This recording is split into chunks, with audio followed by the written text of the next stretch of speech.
street tastes of iron and ash. I spit blood through the split in my helm seals and it turns to black gravel on my tongue. My right pauldron is a hammered bowl, machine spirit sour, engraving scraped to a smile. The Crusade's banner lies half buried under masonry, its pole bent like a rib. Bolter fire tolls in slow bells down the avenue. A broken engine coughs heat. I pull myself out of the crater and stand because standing is duty. An hour passes masked as breath and recoil the sky drums without pause. Ash falls like meal through a baker's sieve. I count my hearts, listen for leaks, shoulder the banner pole and move toward the torn nave. I know the nave because my boots remember its flooring. The armored soles map pressure and friction like prayers.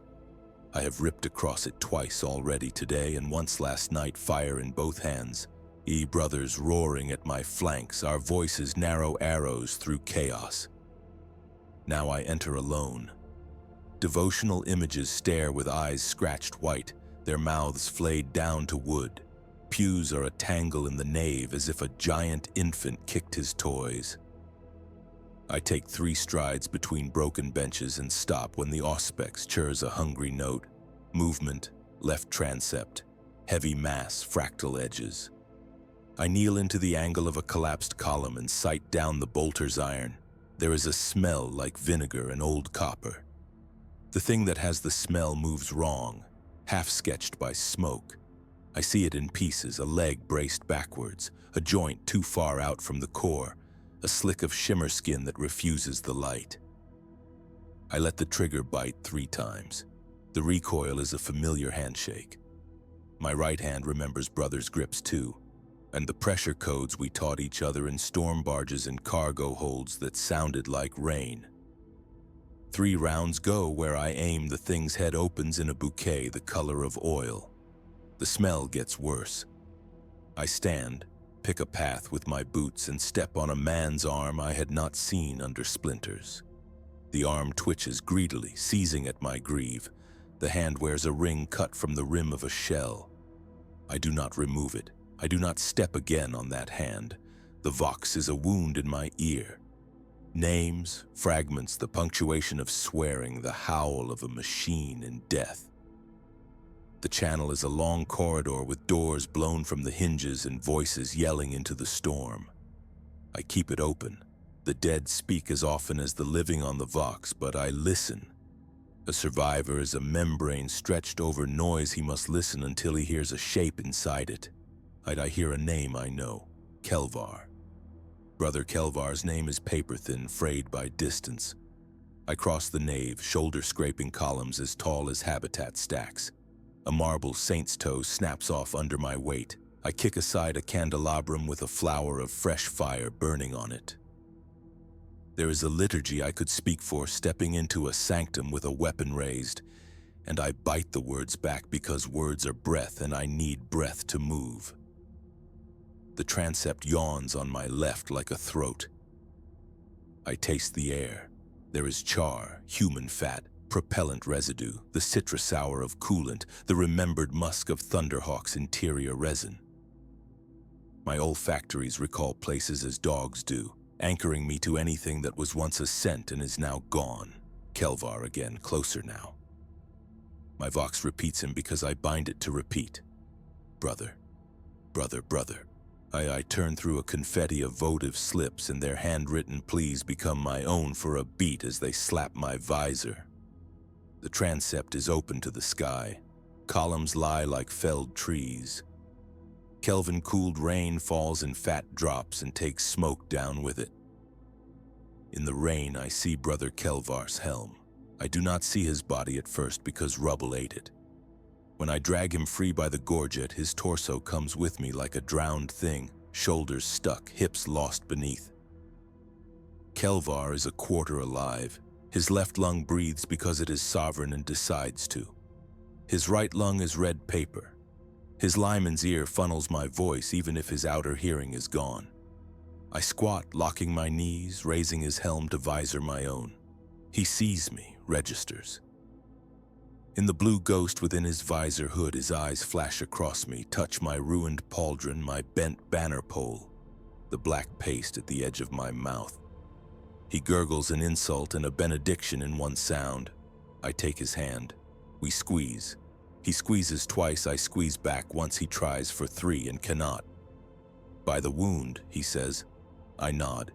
He does not ask for a medicae. He is a medicus himself. He taught my brothers and me to strip to organs in 12 seconds without tearing valves. He knows what sits under my hearts and how fast they can be bled. He taught us to laugh at the smell of opened brothers or else go mad. I press the grill of his helm to mine, and in the micropress I say the shortest right. He pulls at me with the hand he can still will. I know what he wants. I draw the tool. Its case is scuffed where Kelvar once kicked it under a bulkhead to catch a knife with his shin instead of his hand. Kelvar's breath hitches at the case click, and he is a brother because he trusts my hand over fear. I unstring the seals with a thumb taught to love small acts. The grill of his chest plate peels back like a book's cover. I work in rain. Water runs into his cavity and curls around the red and white. I position the blade at the familiar notch. I do not say what I am taking, he knows. He looks away, the first cowardice I have seen him allow. He is ashamed to feel ashamed. He cannot help it. It is human to hate being parted from what we are.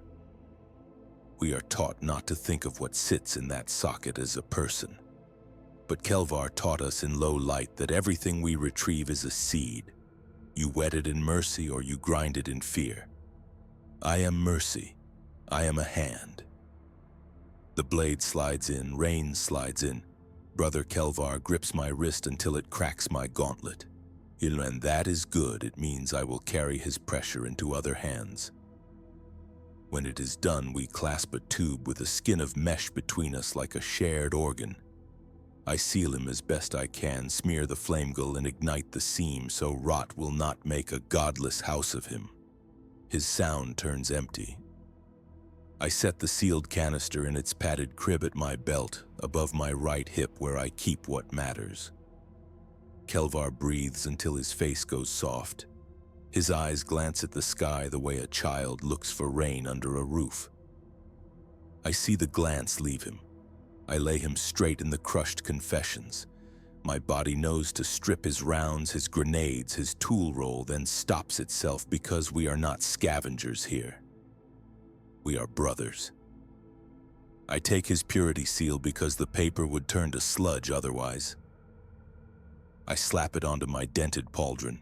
It holds, and the wax is warm from his bleeding core. I stand and the banner pole slaps my calf.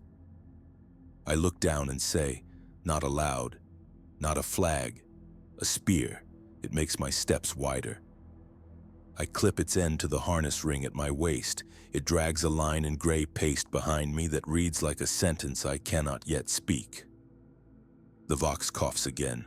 Words like withdraw, vector, countertempo, all under open static. I hear a woman's voice, too calm, the voice of a pilot trained to land broken craft gently so the souls inside die in neat seats. I hear my own designation, not name, not title, number coupled to squad sign. There is an ask inside the call that pretends to be an order. I obey because obedience is breath too.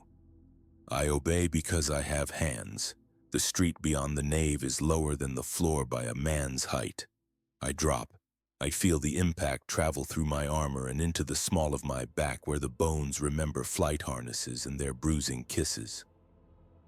I move toward the sound of the ask. It draws me down a ravine of masonry and burnt vehicles. A tank's turret sits cocked like a sleeping bird. An infantry carrier opens to me on its side, its interior ribs like a whale fossil. In the carrier, men lie packed in like prayers in a boy's mouth.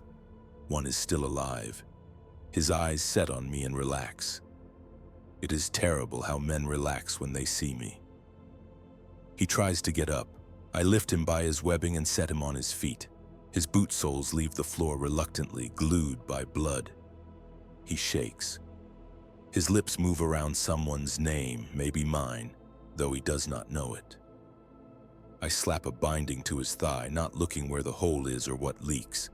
He clutches my elbow as if an elbow could be a saint. I free myself. I hand him a water bulb because water is holy and I am allowed to be kind if it does not cost the ask. 3 more living men in the carrier. One tries to apologize for the smell. One tries to ask a question that will not come through his dry mouth. One watches me as if I will melt if he stares hard enough. I tell them to follow me with 2 fingers. They do. Their boots leave notes on the ground. They carry lasrifles that smell like hot ley line. Their knuckles are chewed. The one with the questions carries the belt of a stubber wrapped twice around his waist, like he could not think what to do with it. His waist is the width of my thigh. We move because the ask keeps asking. An artillery piece skeleton lies like a trapped insect, and the machine's leg in the distance strides and does not fall. The sky is not a sky but a lid of smoke and contrails. It presses us down. I taste accelerant slopping in the air so thick I want to spit again and force myself not to. I keep my gait monotonous on purpose, a thump-thump to lull the men behind me, to plant a beat they can anchor to while their minds try to climb out of their mouths and run. We enter a procession way between administrative blocks, their fronts slipped like scabs, inside guts extruded onto the street. I pass a family of office chairs. A sign half hangs that says Reese. The men twist their heads, perhaps looking for remembered places in the scenery. I look for vantage and for void. There is no void. Everything seems occupied with problems. We collect 2 more soldiers in a doorway. One is blind, socket milkily intact. He holds his rifle by the barrel and asks where to point. I put his hand on the shoulder of the quietest man and say, "Keep your muzzle down. Fire where he fires." The quiet man nods so hard his chin hits his chest. The blind one grins as if relieved he has something to do. The 5th man tries to tell me his rank and I let him finish, taste the shape of the syllables like knuckle bones in my mouth, and then tell him, "You are a guide now." He blinks. "You know a way to the rail tunnels?" He says he does. I do not ask if the way is clear. Nothing is clear. Clarity is a peacetime fantasy like clean cloth. We turn into a plaza ringed by facades that remember power, their pillars black with soot up to a polite height. And then virgins and above where our gouts of flame did not reach. And in the plaza's center sits a fountain that thinks it is still decorative. It coughs rusty water into a basin full of smoking plastic. The guide points across the plaza to a colonnade where a bronze man with a book stares at the wrong part of the sky. At his feet, a stare yawns, half-choked. The guide mouths, "There," and I say, "Go," and we go. We do not get halfway. A slice of the world stands up ahead of us, wrong side toward us. The air vibrates like plucked string under my teeth. Something scream whistles once, then a second time in playful echo.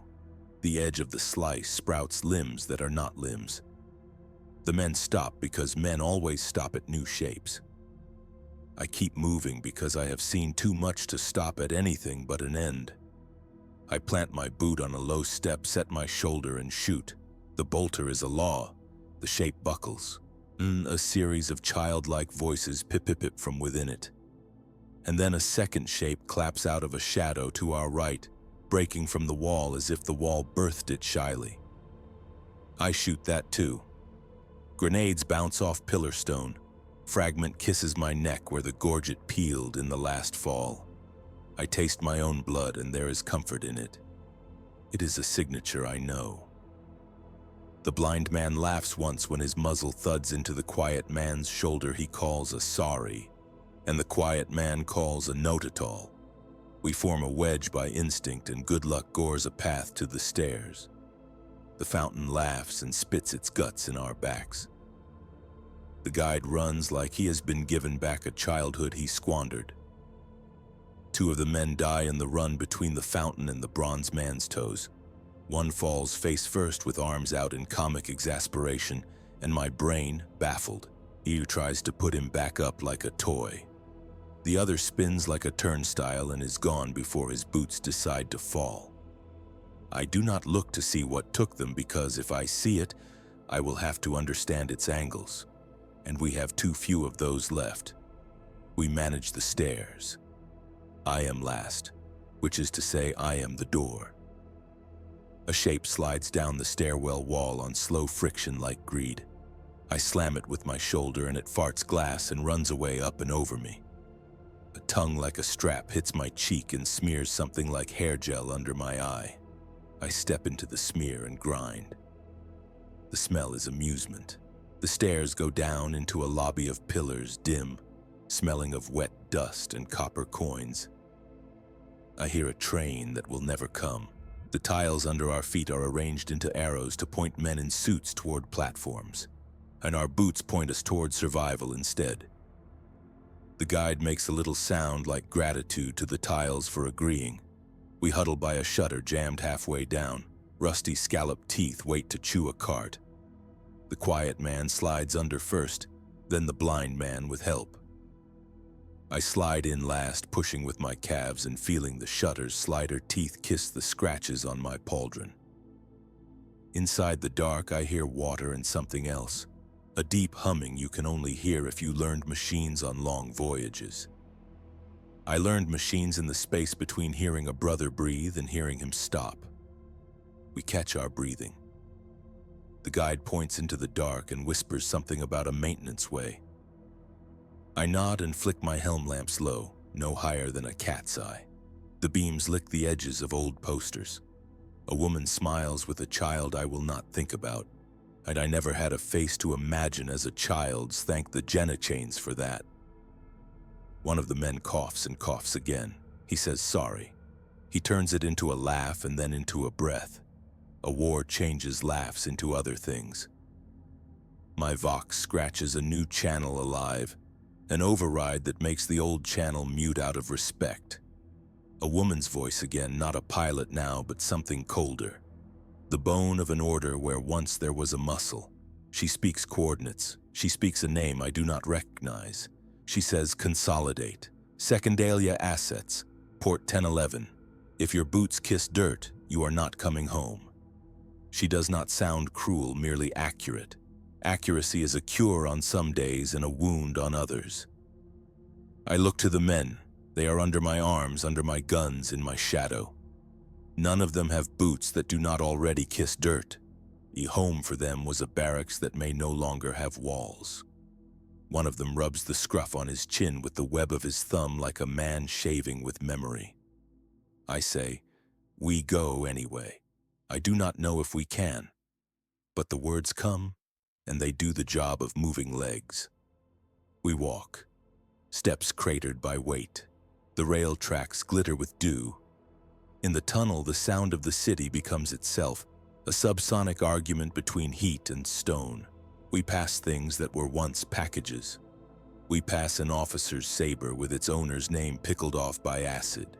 We pass a rat with no fear who noses at our boots and sees nothing to eat and leaves without compliment. The guide stumbles. I catch his elbow, set him right, let him believe he did it himself, and he whispers a thank you to a saint I do not know, and the saint does not answer. Saints are busy screaming under the rubble today if they were ever listening. The maintenance way the guide promised is a square slit in the wall with a ladder nailed into it with giant's nails. I look up into it. A draft draws cold down my collar. I say, I will go first. This is not courtesy. It is geometry. If there is a thing to be found, let it find me and be confused by my size and by what my bones have been taught. I wedge the banner pole into my spine rack. It rattles like an old flag, even silent. I slide fingers into rungs and climb. My weight tests rivets. They pass. My mind notes the passing, registers it as a tiny taste of faith. It is not faith in gods, it is faith in iron. At the top there is a hatch like a coin slot. I hear wind. I hear a noise like breath through reeds. I hold position and listen for men.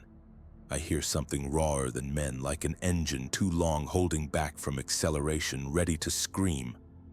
I push the hatch with my palm and it shifts, Terry. Light that is not day and not exactly fire falls in like soup. I heave and the hatch surrenders inches. I get my shoulder under and carry it open. I poke my head into a throat of pipes. It smells like a manufactorum cut in half to see inside. I rise out, I turn. I hold the hatch, I ask with my hand, and the first of the men climbs into the throat and away from tracks and posters. We snake through a web of metal catwalks and grated stairs. I am too heavy, the stairs snap and hold like they like the fact of me. The banner pole drags, catching on bolts and then on nothing, and we follow the hiss of the world toward what seems like an opening. The quiet man steps too shallow and the grate bites his boot, he screams. I pull him with my hand on the back of his collar and he comes up with a wet leather sound. He pants and then says, "Thank you, Saint, not to me." He is allowed to assign credit as he needs. At the end of the throat, the pipes flare into a mouth. We come out behind the facade of a block that has lost its face. From here we can see to the horizon, which is only blocks and broken machinery, and the insinuated muscles of a collapsed spaceport. I see the masts of landers like snapped comb teeth. I see fires arranged by accident into a geometry that could be worshipped. The sky shakes, a handful of loose beads, and above I see the ships. They hang like fishing hooks in angry water. Some are ours, or were, because they answer signals that my helm sends reflexively.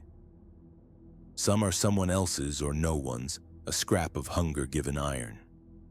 I can tell you no histories of these ships. I only tell you how my hearts beat when I look up and how my tongues of stomach fold in to endure the view. The Vox cracks to life so hard it hurts. New orders slice in, all edges. The woman is gone. A man now, his throat cooked by shouting, who says only, "All vectors broken." Fleet stands in defense, ground forces, His words become friction. The channel dies not with a click, but with a sound like a chain dropping from a height and clattering on stone for a long time. In the same instant, the sky reveals its opinion. We see light contour along the belly of a ship I know by absence of doubt. I have ridden in her hangars, yet I have slept in a rack the length of my arm in her hold during the first leg of this crusade. In dreams, I woke to her heartbeat and knew home was a machine that liked me. Light beads under her, a string of pearls too bright to be looked at, and then the pearls fall in a straight line down toward the curve of the world.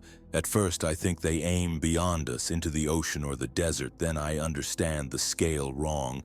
They aim everywhere. They fall in so many lines. It is a weave we do not discuss. I throw myself over the men like a cloak. I tuck my head. I brace. The first line hits 10 blocks away. The heat slaps my back like a father angry I wasted food. A building sighs and sits down. Its last words are words of convenience about doors and exits. The second line hits 3 blocks away. The sky becomes one breath, and the world stops twitching and decides to be a flat line. The third line bites the ridge of the block we crouch in like a lover, and everything is glass, then steam, then particles too small to mourn. This is the shock. This is the crusade becoming lost with a punctuation you can feel through your teeth. It is not the moment men decide.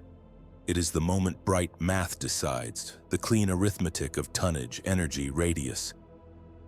It is a tidy handwriting on the ledger of the world that reads, "You do not belong here, you will not go home by sky." The blast carries us as if we are dolls, have done their performances and can now be tidied away. I roll, my weight turned to thingishness. The banner pole springs free and rattles past my ear like a spear unhappy with its thrower. I land on a bed of hot gravel that used to be bureaucracy. When the shock rattles my chest, one heart skips like a child evading a chore. then catches when discipline reminds it that skipping is ill-advised. My helm shudders, goes blind, then stutters back on. The world is powder and a single line of blue above where a building shadow prevents ash from settling. We are not dead because the angle of a pipe stump spared us, and also because pity sometimes comes in forms that do not know they are pity. I crawl to the men. The quiet one stopped being quiet in the blast. He makes a small keening with his breath. The blind man holds his ears and laughs, maybe to him. The world became more comprehensible without the sight of itself. The guide's head is open where a coin hit him at speed. A funny thing the world would do if the world did not hate us. I press a coagulant patch to the opening. His mouth says thank you in a vowel so pure I suspect he knew prayer once. The other two men are up, one with his rifle barrel bent like a sickle. He keeps lifting it and lowering it as if the weapon will feel better if given air. We go to ground under what remains of a civic eve. I wedge myself in the angle where load and collapse meet, and there is a small country safe between their ambitions. The men draw in, as men draw around dogs in winter. We listen to the next lines of fire. They fall beyond now, out across towards the spires and the shipyards and the districts named for things that once grew. The air runs with a pale substance that could be fog if fog were angry. In it, ash moves as if afraid to fall, then remembers gravity and begins again. I look up. The ship I knew, and the one with the hold that smelled of oiled rope and old bread, does not look at me. If it did, it would be a ship looking at a stick insect. It writes its mercies in a geometry that never touches my name. I know then, no, I feel that there will be no down-ramp roar, no boarding clamps kissing my shoulders, no crewman's palm slapping my helm ironically after a hard drop.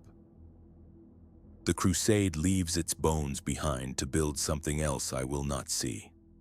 I am not important in this arithmetic. We stay until the light looks less like hunger and more like smoke. Then we move because to stop is to drown. The guide breathes. His breaths are coins counting. The blind man puts his hand on my elbow and does not let go. The quiet man has a shard of stained glass stuck in his calf. He refuses to let me remove it because that would be accepting it, and he is not yet fully converted to the language of wounds. I respect him, his grammar. We travel. The streets are paced. My boots lose a centimeter in. The paste is full of things that were nouns and are now adjectives. The air tastes like hot nails you sucked for too long. A statue fell through a cart and came to rest at a flattering angle that makes it look alive. The angle fools nobody. We pass a crater the size of optimism. Inside it, water boils and laughs. The blind man asks what we are laughing at. No one answers. We do not permit the answer to be ourselves. We find a low way behind a redundant shrine. The shrine's mouth is melted. The icon inside distorted into an animal self. But the stair remains, and we go down into the bone cool where the city keeps its old pipes.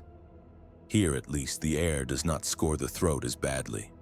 Here, at least, sound behaves. I walk as if I learned how from this city as a child. I did not. I learned in halls of iron where men slower than me were made fast by pain and made loyal by habit. But in the low way I move like a native, and the men follow without jostling. That is something like grace in a world that largely forgot it. We meet others. One is a woman in armor cut to scoff at softness. The armor is charred, lace over muscle. She is hurt, a hole under her collar where the bones lie shyly like the hair at a girl's nape. She aims a pistol that could not dent my teeth if fired point blank, and then she lowers it because my size and the clay smear of my genoseed canister at my hip explains something to her better than words. There are 3 men with her. They watch as if everything is a trick now. No one talks much. We exchange the smallest facts. Water left, ammunition by fingers, preferred direction by tilt of head. Under that we pass what we really say. Alive, alive, alive. We join flows.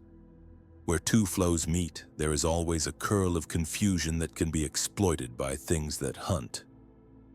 Twice something tries, and twice we pinwheel into it with practiced ugliness. I shoot the woman in armor cuts with a knife that understands throats. The blind man slashes with his barrel and surprises both us and himself with the force of it. After the second fight, the blind man vomits and cries and then wipes his face for too long as if it can be polished clean. I touch the top of his head with 2 fingers and he shivers. I let my hand stay a beat. We move. Nothing is warm enough to linger near long. In the third tunnel, heat pushes from the far end like a hand. A sound leaks with the heat, a moan of engines eating themselves. The tunnel blooms into a maintenance hangar where small carriages once slept. Now it is a char house. In the center stands a thing I refuse to understand if I want to remain upright. It is taller than decency, with legs like recursion, with skin that looks poured and then revisited by a child's fingers. It turns its top half as if hearing with a whole side of its body. Its attention tastes. It tastes us. The woman's pistol looks like a toy. My bolter feels sane but small. The guide whispers laughably, "Back," as if distance can unmake the moment.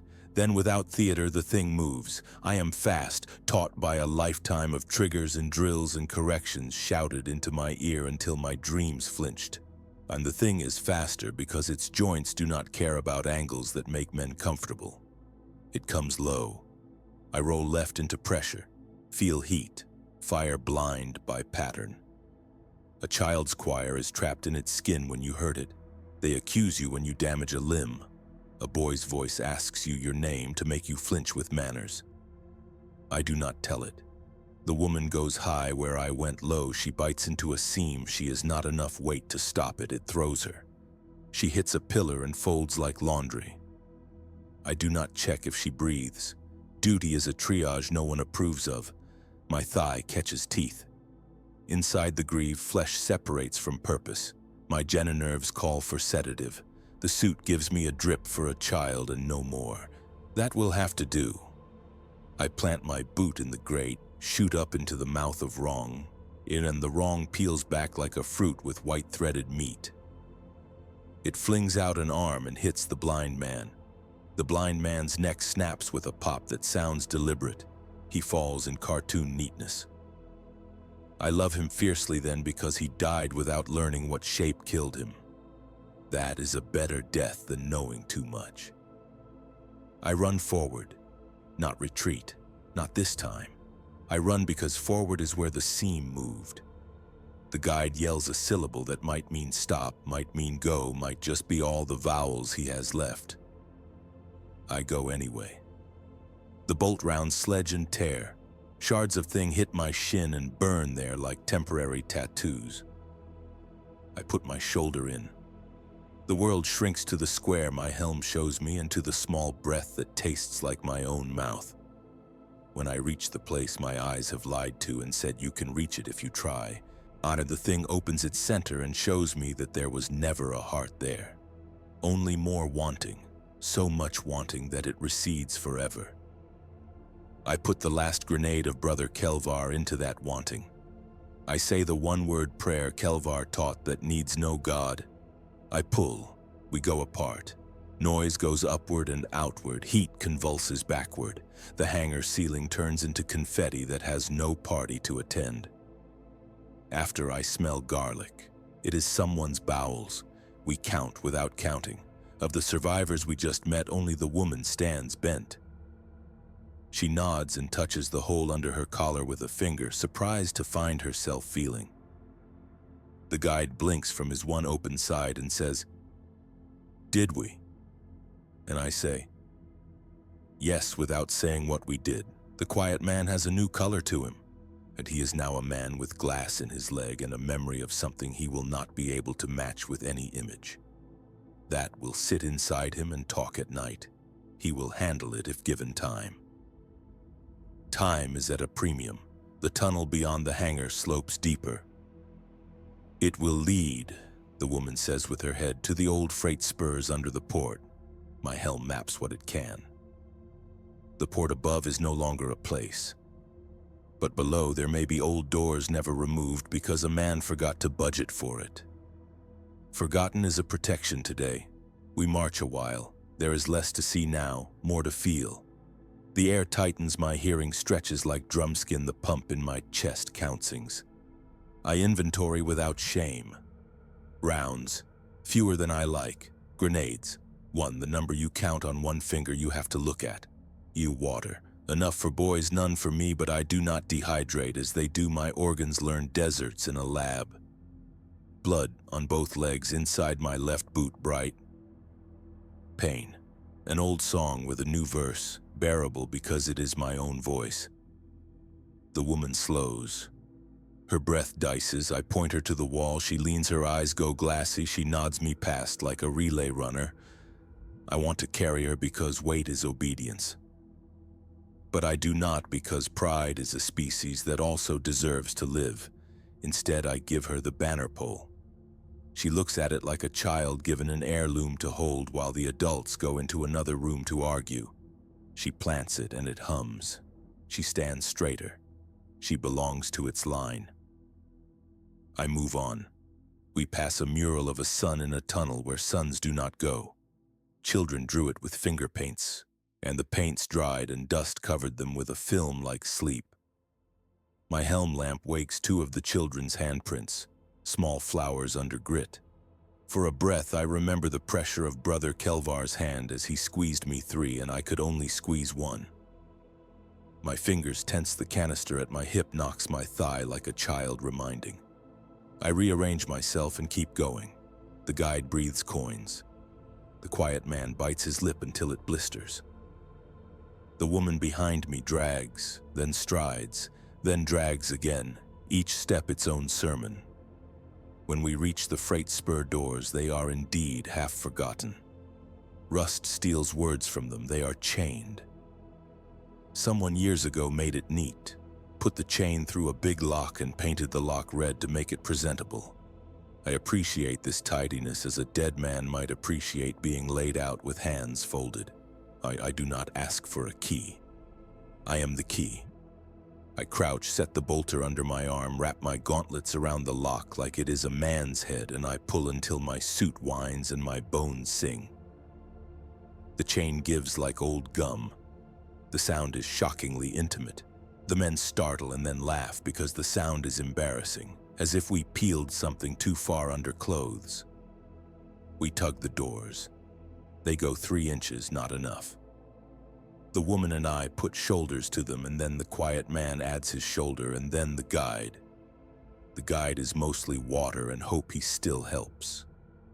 The doors think. They change their mind. They open into black.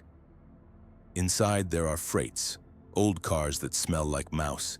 We climb onto the nearest. Its roof groans and then accepts us. We lie there, stomachs down, spines up. We are horses at rest. From here, the tunnel bends and shows us a mouth farther off that might be a way to air. Between here and there are more shadows and one thin thread of light like a promise written in pencil. We rest because rest is a tactic. I cycle my suit's vents, steam ghosts from under my gorget. The woman coughs into her palm and looks at what comes up as if she has been given lottery drawing. The quiet man murmurs to his glass as if it is a friend, or perhaps to the leg it pierced. The guide stares at nothing with the wedding of gratitude and terror newlyweds wear. I set the bolter on its side and lay my hand on it, palm on steel. It is a dog now, panting. I stroke it once. It does not purr, it remembers it is metal. Silence thickens. Then the vox murmurs. Not the command channel. A local beat of voices, low, a nest of men. I freeze. I hear the bond-coded lilt of brothers inside it, the vowels we keep to recognize each other in crowd slaughter. I push my ear to the static. I say a word into it.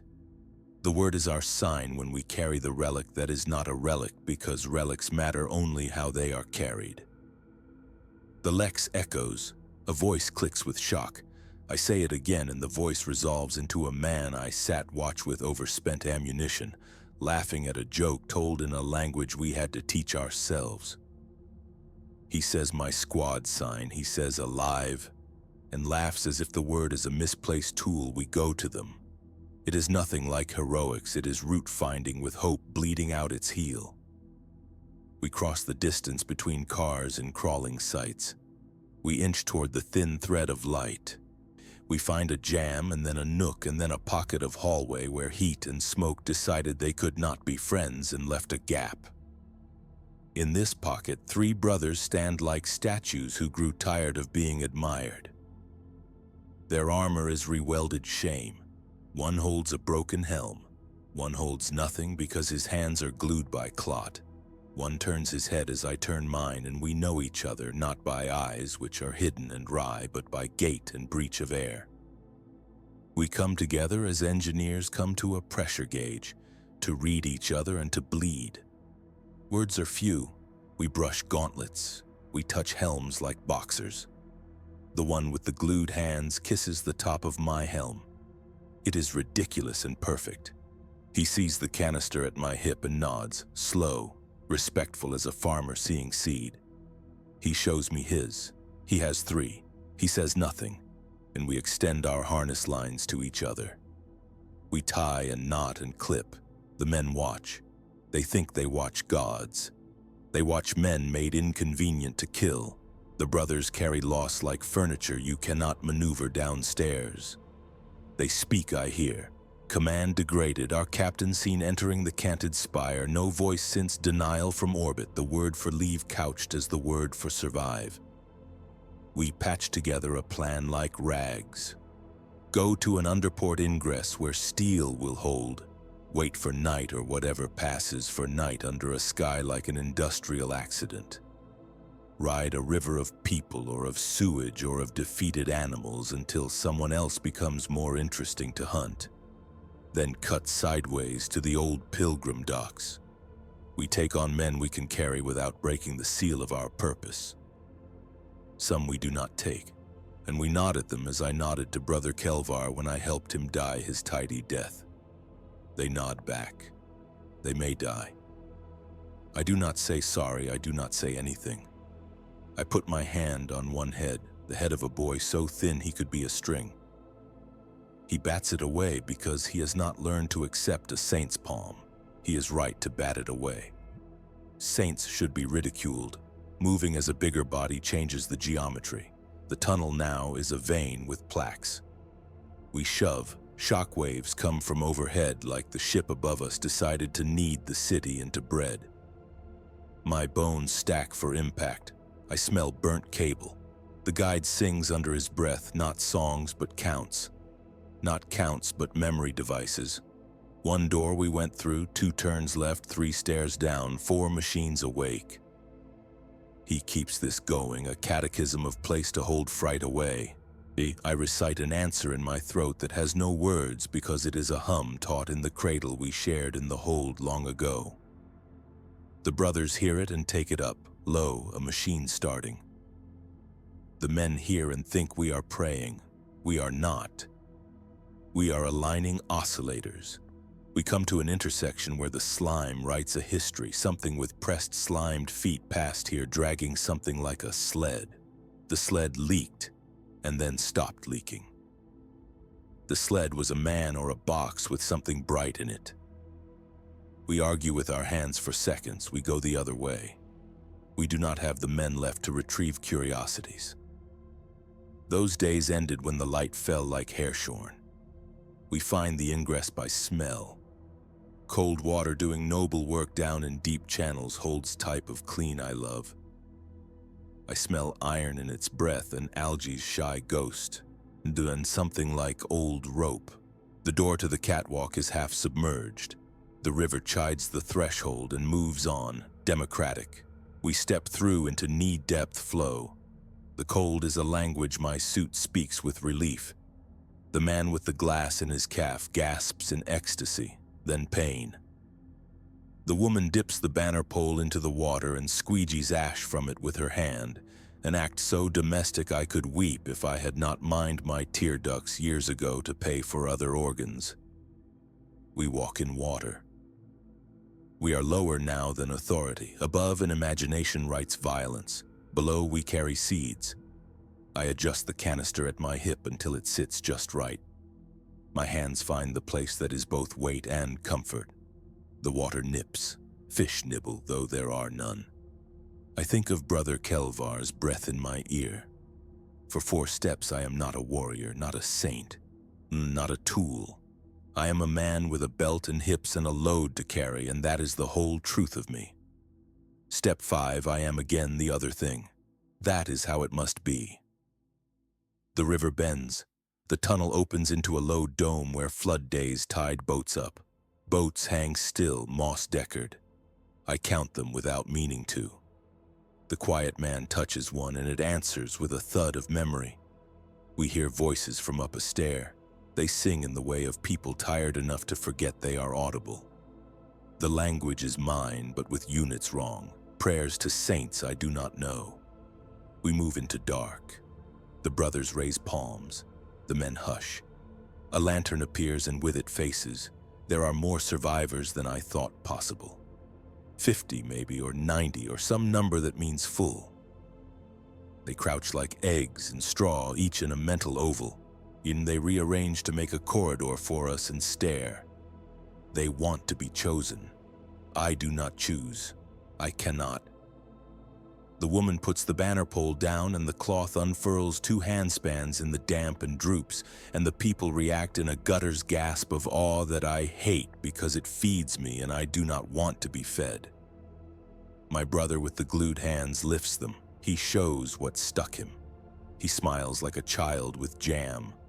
They adore him. He shakes his head a millimeter. No, not me. He looks at me. I shake my own head. Not us either. He lowers his hands. The old pilgrim docks begin 1 tunnel west, a woman tells us. A woman whose teeth are gone in a way that tells me scarcity taught her. She keeps pointing to the floor because she is proud to know where floor goes. I nod. My brother with the broken helm says a number into his vox. The other 2 answer with numbers. They are not codes, they are inventory of breath. He smiles despite himself. For a blink I know we will make it to the docks and out into mud and night and then into reeds where we will learn to smell what hunts reeds and to kill it before it learns us. For a blink I let that be true. Then the ground says no. The no comes as a vibration first, small like a child bouncing upstairs. It climbs into an adult stride. People look at each other as if thunder is a surprise. Dust falls in a sheet like bees. A shock of water jets from a seam and makes a horn. The dome becomes a drum. The blast this time is not from the sky. It is from next door, a tunnel over where a pillar failed or a decision about tonnage was wrong. The sound stabs and stays, becomes a presence you have to share space with. And the lanterns die as if punched. Screams die. The dome sighs. The old boats moan as if resuming dreams. We find ourselves not in a room of people, but in a cloud of dust with elbows and teeth and the slow spill of a ceiling that decided it is floor now. I grab what I can grab. A child's shirt bunches into my fist. I feel the ribcage in it float with scream. I pass the child to a woman with no teeth. She anchors to it as if it rescues her. My brother with the jam hands headbutts a falling beam because he has no hands to block, and because his helm is more devout than his skull. He falls to knees and shakes his head, laughing like a man headbutted in a tavern game. We pull, we shove, we make a way where the rubble still remembers how to be moved. This is the second shock, like the first but local, because it writes its denial directly into our lungs. I feel laughter under it, somebody's delighted metal joy that the city is learning to bury itself. I set my back and put an entire corridor's worth of anger into my thighs. A piece of ceiling the size of an altar reminds me that anger is a kind of lever if aimed correctly. Men pour through the new gap as if the city exhaled and we got to be air. I count the ones who emerge not by faces but by mass. The woman with the banner pole returns to me through dust with the pole still in hand. She plants it. The cloth is a rag, singed. It is still a line. She taps its butt against the tiles 3 times and the sound is music. We do not stay. You do not stay in a room that wants to be a floor. We shove our little convoy into a narrower run to the west. The brothers go first now. He is the one with his glued hands in the middle so he can offer his body as a door wherever a door appears.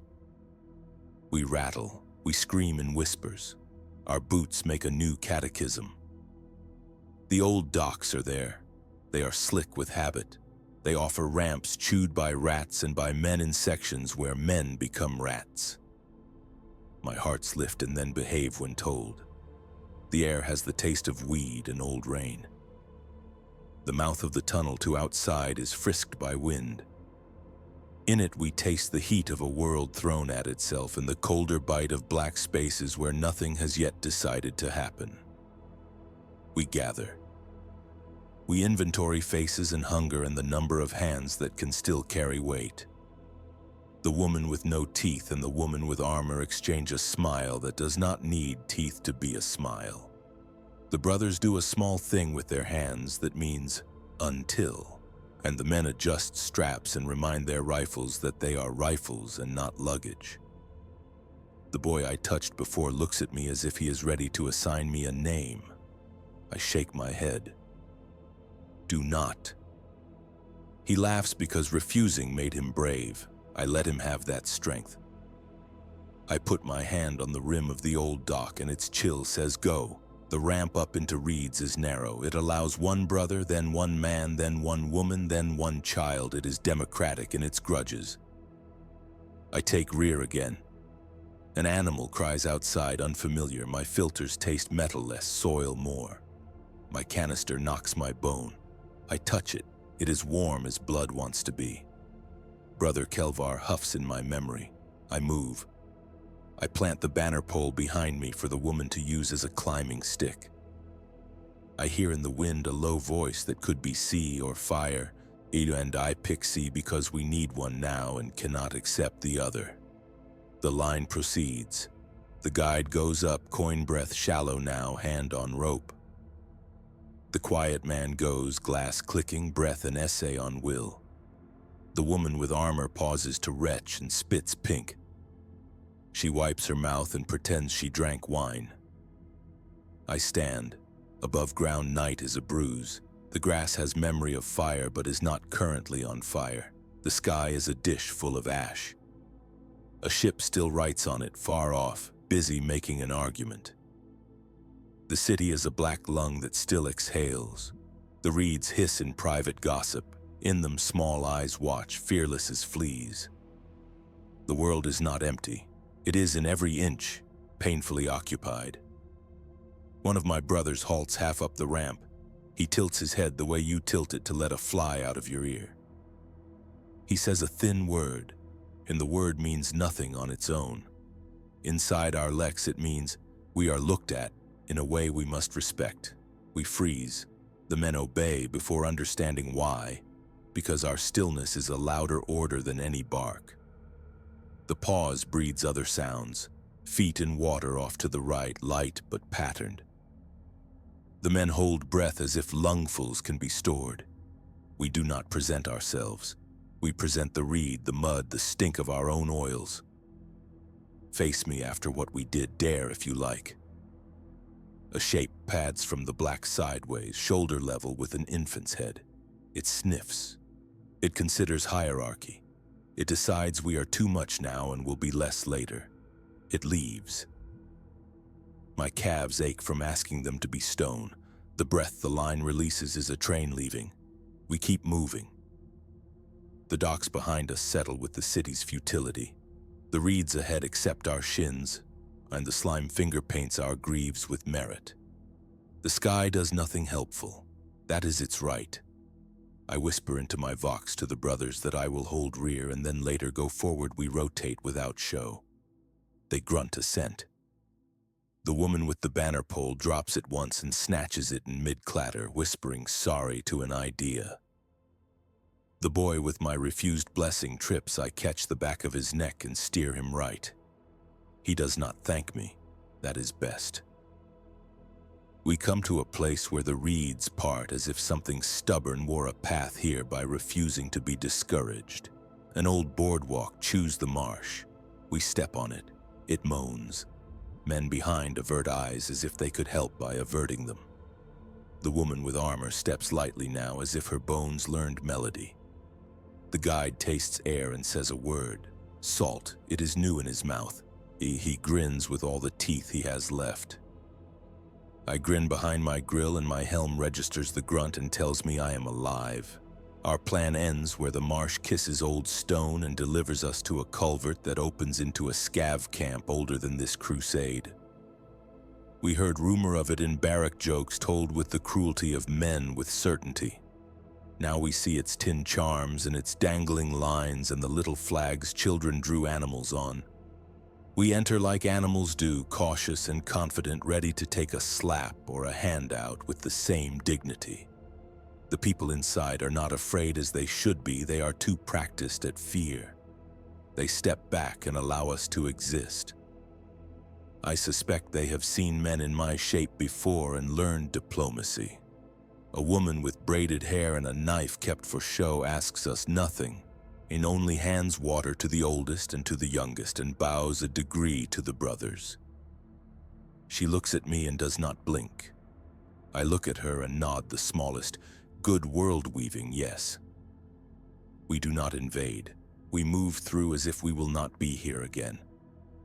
Perhaps we will. Perhaps the city will become a story we tell ourselves as we rot in other gullies. Either way, the act of moving is correct. The camp releases us. The reeds become bushes. The bushes become a stand of trees that were planned and then forgot the plan and made their own. The ground tips upward like a table at closing time. In time, the sky brightens at one edge where fire learned restraint. This is aftermath. It extends minute by minute. There will be no long speech. There will be no parade of meanings. I feel each organ in my body vote on continuing. They all say yes sullenly. And the canister at my hip says nothing, heavy and right. The banner pole rides my spine. My thigh hums where teeth bit. I recite with my breath a litany without words, a hum of oscillators aligning again after shocks. Around me, men sleep while walking. The woman with the banner mutters sums. My brothers share glances that add to our pile of survived seconds. In a pasture's edge, a cow chews as if the world is its cud and always was. We crest a low rise. Below, black water spreads under a broken moon. On its far bank, dark shapes squat like patient dogs. Hulls maybe, or rocks, or fear. The wind smells like answers I am not ready to read. We descend. We let our boots talk to the shore. We choose a marginal place where the grass is not smashed flat by other men. We settle our weights. We face outward. We drink in small shame gulps. We do not light anything. We let breath make clouds, 20 beats, 50, 100. Time continues. The woman with no teeth snores and startles awake at the sound, smiling at herself. The boy finally calls me a name too soft to be heard. I pretend I did not hear. I let him believe it. The guide stops counting. The brothers sleep in turns. I take the first stand because standing is duty. I watch the dark become a different dark. I listen for wings and for feet and for holes in the wind where a body moves. I think of Brother Kelvar under the confessions, his seam sealed by firegull, his cores gone, a righteous hollowness. I touch the canister and my hand sleeps there. What it is to be a survivor of a lost crusade is this: to stand and hold and not become an explanation. To be a man-sized bridge for the moments until the others get across. To taste grit and salt and love for iron. To know the sky will not send for you and to rig your heart still for that arrival. Dawn or something like it limbs the water. The black becomes iron. I look down. On my thumb, a flake of wax from Kelvar's seal clings, softened by heat, unchanged by water. I press it to the dent in my pauldron and it sticks. I do not move my hand away.